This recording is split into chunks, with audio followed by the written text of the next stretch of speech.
Boston 1921. L'antiquaire du quartier, Henry Lavery, est récemment décédé. Son neveu Harrison vient pour faire l'état des lieux, mais tombe nez à nez avec deux mafieux du coin qui inspectaient la boutique. La tension monte rapidement entre les trois hommes, qui sont proches d'en venir aux mains, mais le détective Luke Nicholson, qui suivait les gangsters en filature, intervient. Alors qu'ils sont en train de s'expliquer, le notaire en charge de la lecture du testament, George Knight, apparaît. Bien que seul Harrison semble concerné par cette lecture de testament, le notaire, assuré, invite les trois autres également à assister à cette lecture. Bah, moi, je les retiens, les deux zigotos, là, et je lui dis non, mais monsieur, il y a méprise, nous ne sommes pas affiliés à la personne décédée, nous avions une affaire en cours ici à régler, rentrez, ne vous inquiétez pas, nous avons discuté. Alors, il sort un papier de sa poche en disant écoutez, rentrez, s'il vous plaît. De toute façon, vous voulez parler à ces deux hommes venez. De toute façon, vous n'allez pas rester sous la pluie tout seul. Très bien, suivons-le. Je Donc, me place derrière eux au moment où ils rentrent. Ok. Derrière tout le monde.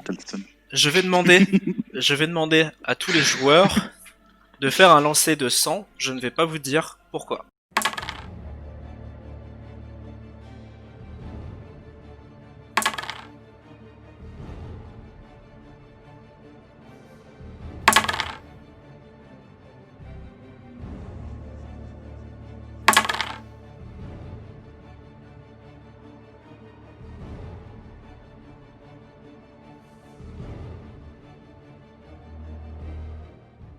Je vais demander à Liam de me suivre dans le confessionnal, dans le Cthulhu, relié, tout seul. Seulement Liam. Oh non. Oh yeah. Bonsoir. Bonsoir. Alors, je vais t'expliquer ce qui se passe. C'est que vous vous dirigez tous vers le bureau, où en fait simplement le notaire vous a dit d'entrer, et tu vois que tout le monde est rentré dans la salle, et là à ce moment-là, à gauche, tu as vu un scintillement. Ça c'est à 2 mètres de toi, donc tu commences à te retourner, et tu remarques quelque chose. Tu remarques un tableau qui est posé contre le sol et contre le mur. Il n'est pas accroché, il est juste posé au sol au mur. T'as pas l'impression que c'était un truc qui était là à vendre, c'est genre un truc qu'il avait dû poser avant d'avoir eu le temps de ranger ou tout ça. Mais tu remarques surtout, c'est que dans ce tableau, il y a un couteau planté. Et je vais te montrer à quoi ressemble ce tableau. Sans, il n'y a pas le trou avec le couteau et il n'y a pas le couteau, tu m'excuseras. Voici à quoi ressemble le tableau. Et tu vois un couteau planté à peu près au centre, un petit peu à l'endroit où tu vois effectivement pas plutôt la créature, mais entre les deux hommes que tu vois à l'arrière-plan, tu vois ce que je veux dire? Juste pour te donner cette information, tu as l'intime conviction que ce tableau est le tableau que mentionnait Henri, concernant ton échange avec lui, puisque tu n'avais jamais vu ce tableau dans cette boutique auparavant. Ok. Qu'est-ce que tu fais avec le couteau? Le couteau qui est planté dedans, mais je l'ai pas pris du coup. Tu l'as pas pris? Tu ne touches pas? Bah ils vont me voir si je prends le couteau. Là, ils vont pas te voir, ils sont tous rentrés dans la salle. Bah j'ai déjà une arme cachée, un couteau, ça pourrait faire de moi encore quelqu'un d'encore plus suspect, tu vois, donc je pense que c'est pas le bon moment. Mais ils peuvent éventuellement aussi penser que c'est toi qui l'as mis là.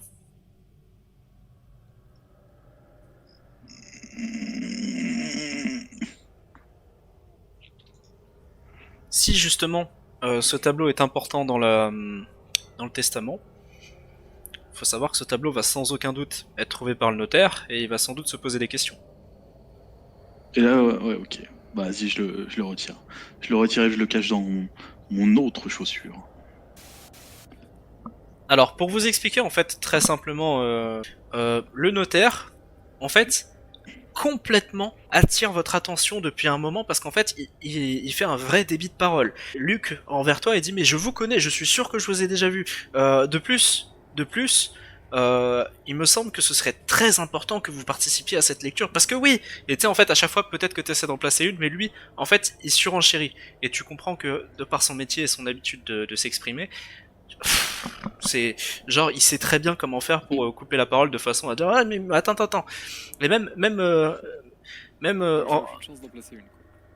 en fait il est très chiant, tu vois que qu'il déblatère son truc, même toi tu te dis bon bah allez, je vais le laisser parler comme ça pendant 5 minutes, après au bout d'un moment c'est un vieux, il aura le souffle coupé, je pourrais étant donné la situation dans laquelle on est, je me pose aussi la question par rapport au fait que là j'étais plus ou moins en train d'essayer d'épingler deux mecs qui faisaient des trucs un peu louches, qui viennent comme ça couper complètement la situation et qu'ensuite il essaie d'obtenir mon attention et de ne pas me laisser parler, ça m'intrigue. Parce Pas que je me toi. dis, est-ce que c'est vraiment un hasard qu'il arrive à ce moment-là?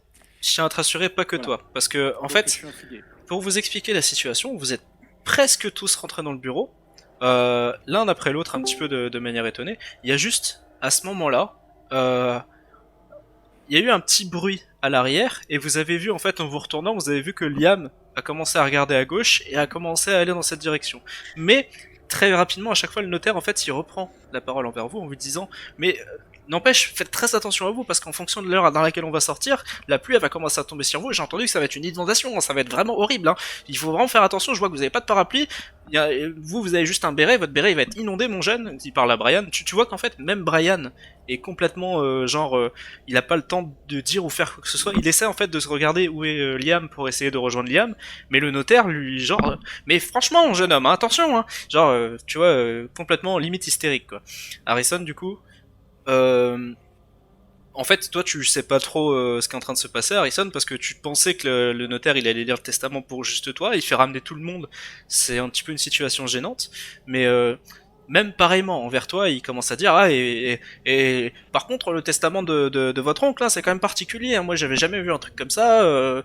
Vous allez voir, c'est quand même il en il en lâche pas un seul moment pour vous laisser la possibilité de parler. Ça dure. Ouais, on n'a pas le temps de parler, ouais, c'est ça.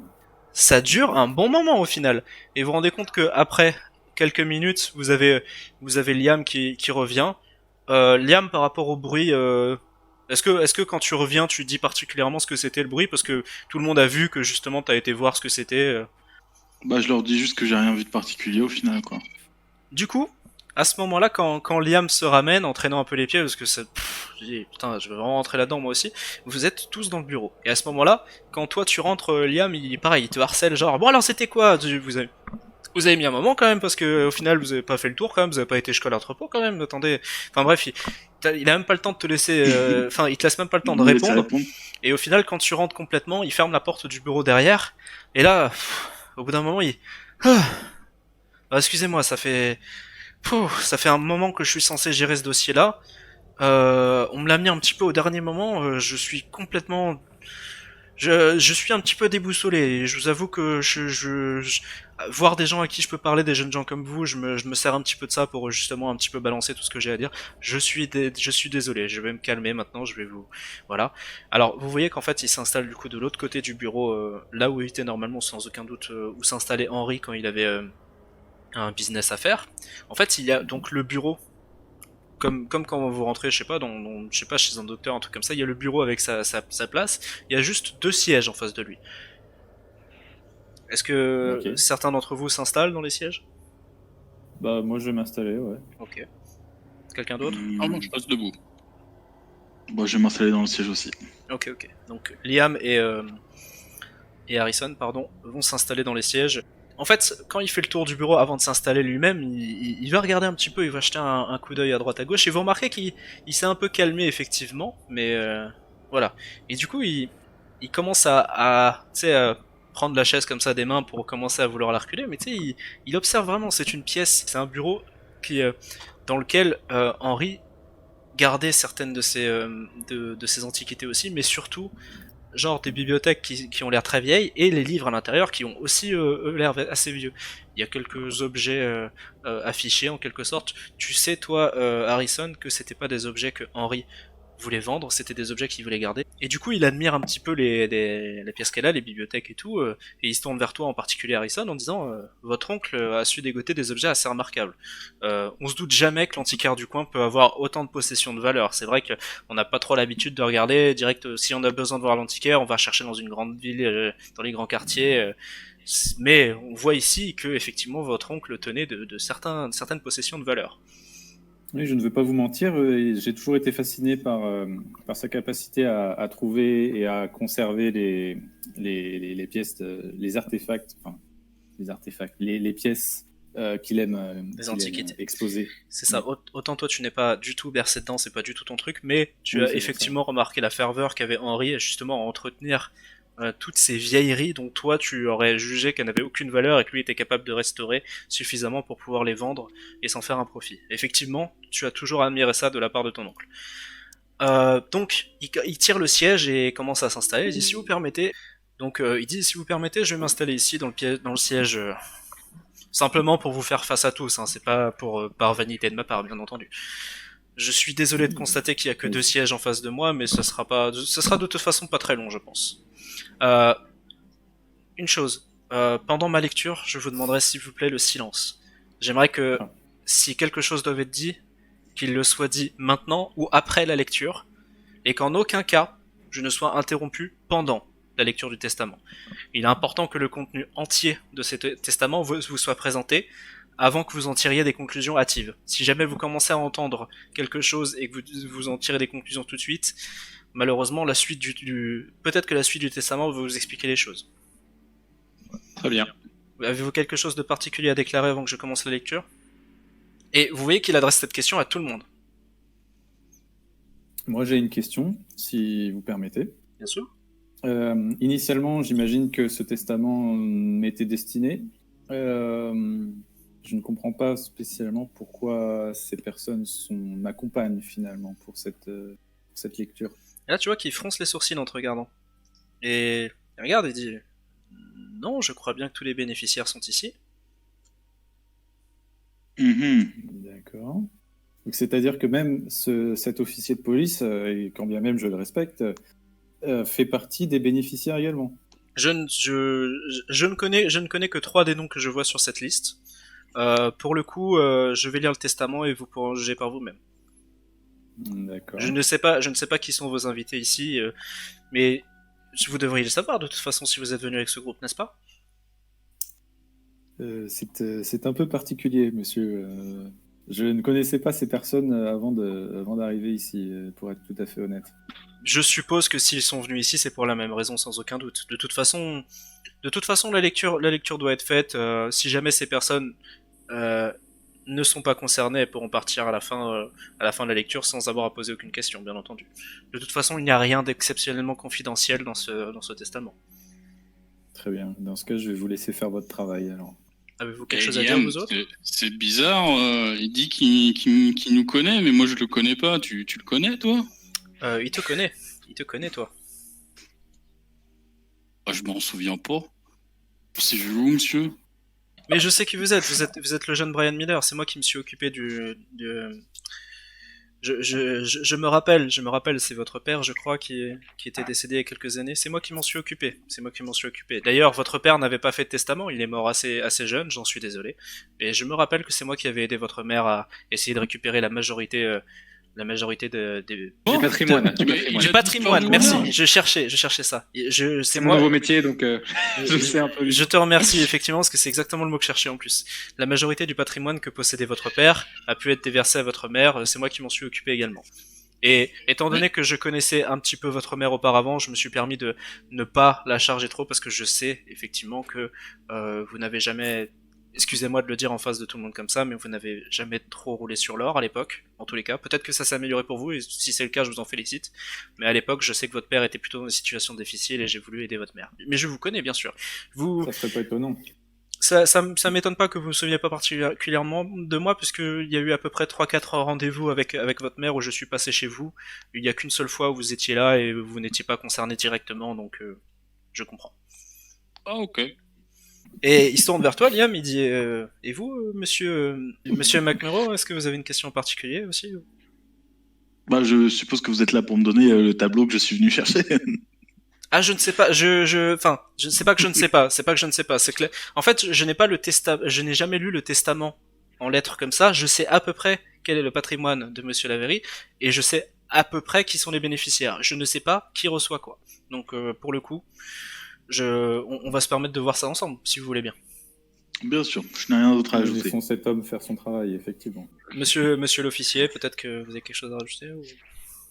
Non, je ne suis ici qu'en simple observateur et ça commence à m'intéresser ce qui se passe. Je vous laisse effectivement également lire ce testament et je tirerai mes conclusions par la suite.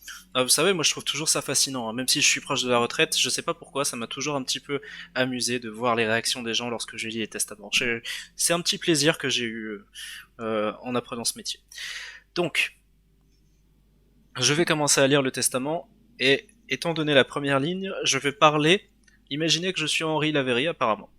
Donc, sur mon honneur, moi, Henri Laverie, déclare ce document être mon testament officiel. Le contenu de cette lettre devra n'être lu qu'à la suite de mon décès, sans quoi tout ce qui est mentionné n'aura aucune validité possible. Je tiens également à poser une condition qui me semble être tout à fait raisonnable, et stipuler que dans le cas où mon décès est causé par un meurtre, toute personne citée dans cette lettre ayant un rapport avec cet assassinat verra ma citation de son nom être révoquée. Sans plus tarder, voici donc les biens que je cède. Au jeune Brian Miller, à qui je n'ai jamais pu admettre ma responsabilité dans la terrible mort accidentelle subie par son père, je lui remets les biens que ce dernier m'avait hypothéqués peu avant sa mort. Ceci comprend donc un coffret contenant une amulette en or, une dague ottomane qu'il aurait apparemment obtenue pendant la Première Guerre mondiale, enfin, pendant la guerre, on va dire, parce qu'on est en 21, donc on va pas dire la première, pardon, Ouais. et sa bague de fiançailles. Je n'ai jamais eu le cœur de revendre ces objets, même après la mort de Monsieur Miller. Ces objets se trouvent donc dans le coffret en chêne posé sur le bureau. Et vous tournez tous la tête et vous voyez effectivement qu'il y a un coffret en chêne sur le bureau, qui est sans aucun doute celui qui est mentionné dans le testament. Pour Liam McMurrow, qui m'a bien plus aidé qu'il ne saurait jamais le deviner, je tiens à bien entendu rembourser l'emprunt qu'il m'a fourni, ainsi que de lui offrir une de mes pièces de collection, qui devrait lui permettre de poursuivre ses affaires même sans mon aide. Je souhaite donc, pour rembourser son emprunt, lui fournir l'œuvre remarquable qu'il m'a permis d'obtenir, et qu'il sera capable de revendre bien plus que ce qu'il m'a aidé à obtenir. Et je souhaite également lui fournir un coffre-fort très sophistiqué, qu'il pourra trouver dans la réserve. Je tiens à préciser que le déplacement de ce coffre-fort devrait être effectué de manière très délicate, afin de ne pas en abîmer les rouages. À monsieur l'officier de police Luke Nicholson, envers qui je présente tous mes respects et mes excuses, je tiens à faire amende de mes actions passées, et admettre avoir possédé et revendu quelques bouteilles de whisky, qu'il pourra trouver sous les lattes du plancher sous la fenêtre de mon bureau. Ces bouteilles ont été acquises auprès de la famille italienne Signorelli. Si cette lettre peut d'ailleurs vous servir de preuve envers eux, j'en serais ravi. Je n'ai jamais pu surmonter mon addiction à l'alcool même après l'arrivée de la prohibition. Cette famille, donc la famille Signorelli, a joué avec mes sentiments afin de m'impliquer dans leur trafic. Je serais ravi si vous pouviez les stopper et empêcher d'autres personnes comme moi de succomber à cette drogue. Luc, est-ce qu'en entendant ça, tu réagis tout de suite ou tu attends la fin de la lecture? Non, j'esquisse simplement un sourire et j'attends. J'attends la suite. Enfin, je termine avec Harrison. Tu es maintenant le dernier membre de notre famille à porter le nom Laverie. Je suis désolé de ne pas avoir pu t'aider plus que cela à la mort de tes parents. Bien que j'ai conscience que ta carrière de journaliste soit très importante pour toi, je tiens à te léguer la boutique. Tu peux en faire comme tu le souhaites, la vendre le contenu et aménager la boutique, le choix t'en revient entièrement, et je ne ferai aucune volonté particulière envers toi, de peur de te forcer la main. Tu pourras faire confiance à la famille O'Leary pour t'aider selon ton choix. Par ailleurs, dans la réserve, j'ai gardé dans un meuble l'intégralité des journaux du Boston Globe depuis leur début en 1872. Mon père en était abonné, j'ai suivi moi aussi cette habitude, et je sais que tu aimais les lire lorsque tu as découvert ta passion du journalisme. J'imagine que l'intégralité d'un quotidien étendu sur quasiment 50 ans pour avoir une certaine valeur, n'est-ce pas? En ce qui concerne l'intégralité de l'argent que je possède, je souhaite également qu'il soit légué à mon neveu, et que l'intégralité des frais de notaire et des taxes en soit prélevée pour que personne d'autre que moi-même n'ait à payer cela de sa poche. Pour ma dépouille, je souhaite être inhumé au cimetière de King's Chapel, de Boston. Je suis beaucoup trop attaché à Boston pour m'en éloigner dans mon après-vie. J'espère que la lecture de cette lettre conclura notre relation d'une manière positive. Cordialement, Henri Laverie. La lecture est terminée, le notaire ferme la lettre devant vous et lève un petit peu la tête pour voir vos réactions. Bah parfait du coup. Moi, j'observe, j'épie un peu tout le monde également pour. Ceux qui ont reçu en quelque sorte, bah toi tu peux recevoir ça, vous pouvez vous servir. Brian, tu as vu le coffret qui est sur le bureau, même le notaire commence à l'avancer en ta direction vers le milieu du bureau. Je crois que c'est à vous, monsieur. En ce qui concerne les lattes, je suppose qu'il parlait de la fenêtre par là-bas, monsieur Nicholson. Oui, donc c'est ce que j'allais dire. Je vais donc vérifier si ce qu'il a dit est vrai et si ces bouteilles sont bien entreposées sous les lattes, sous la fenêtre.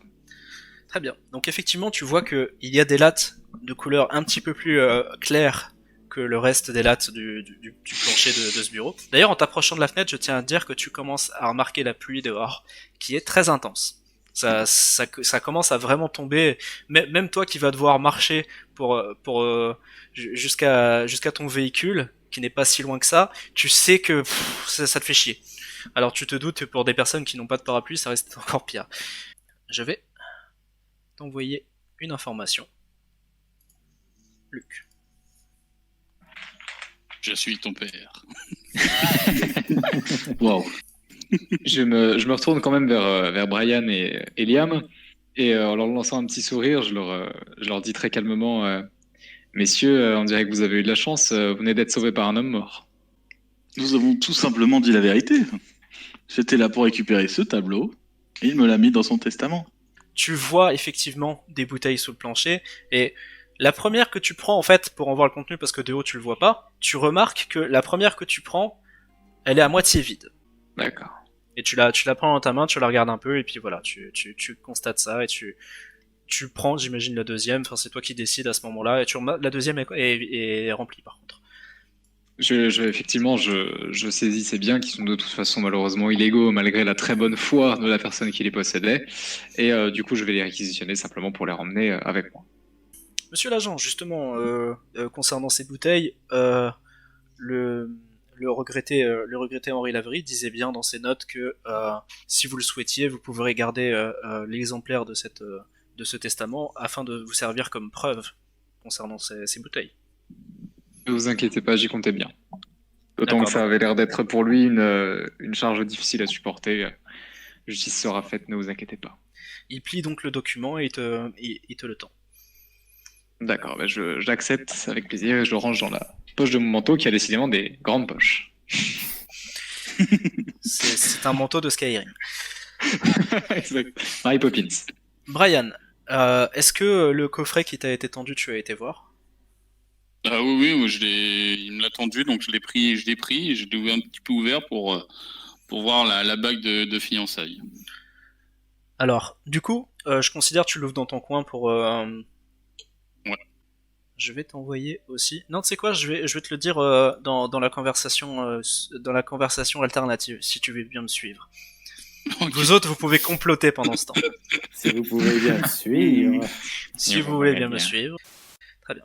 Alors, pour que ce soit plus simple, je vais quand même t'envoyer. En fait, tu trouves une lettre dans cette boîte. Tu trouves également l'amulette et la bague de fiançailles et l'amulette en or, mais tu ne trouves pas le poignard ottoman qui a été mentionné.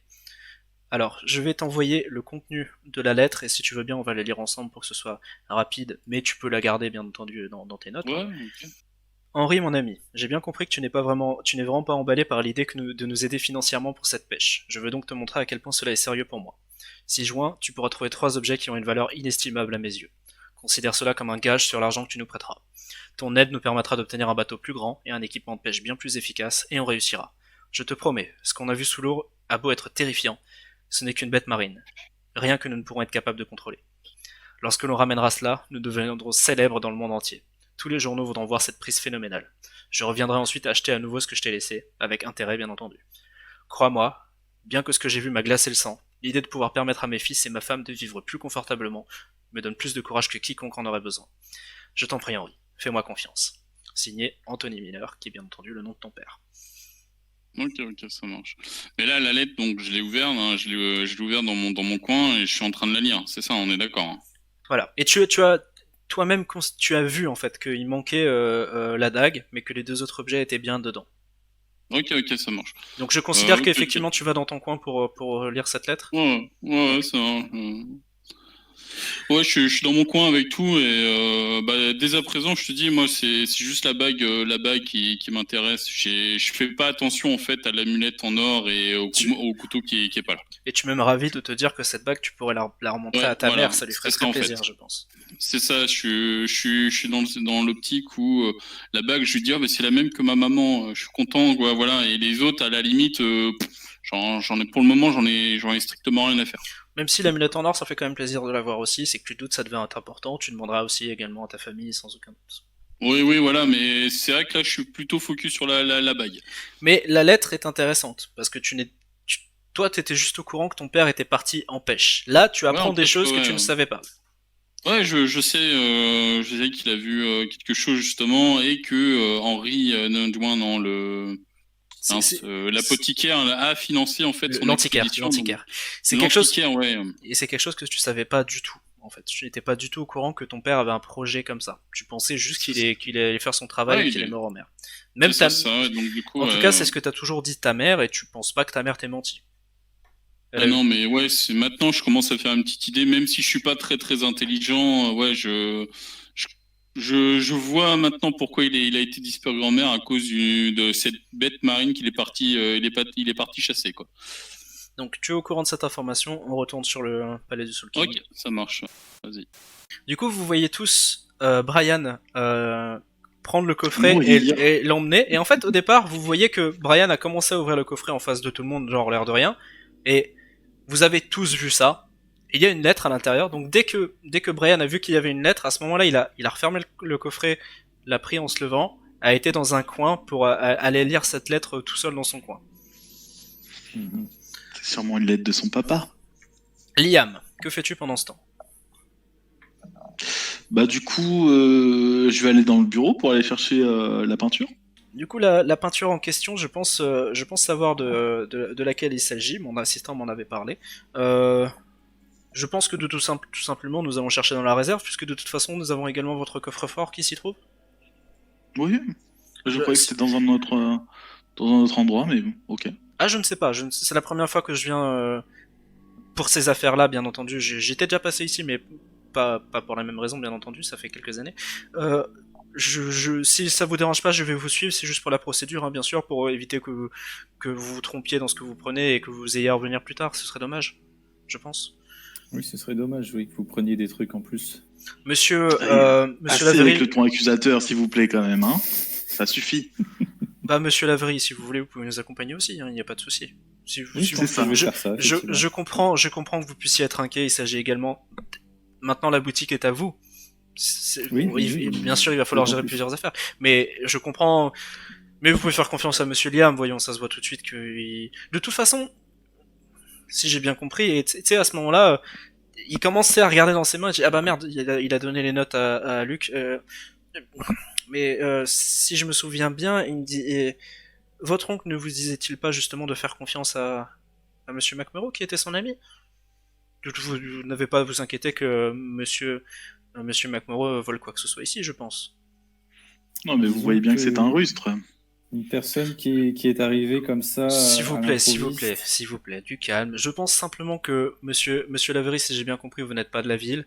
Enfin, ça faisait un moment que vous n'étiez pas revenu. Je pense que vous êtes un petit peu comme un chien dans un jeu de quilles, comme on dit, et que du coup, vous ne savez pas trop où donner de la tête. Vous êtes un peu, vous êtes un peu méfiant. Je comprends, il n'y a pas de souci, mais ne vous inquiétez pas. Nous sommes tous des nouvelles têtes pour vous. C'est normal d'être sur la défensive. Vous comprenez, Monsieur McMurrow aussi, je suppose. Oui, je comprends, mais j'aimerais qu'il soit un peu plus doux sur ses accusations. Écoutez, je vais essayer de toute façon de maintenir ces discussions de manière cordiale. Je peux vous demander votre aide aussi, Monsieur Nicholson, pour ça, je suppose. Je peux vous faire confiance.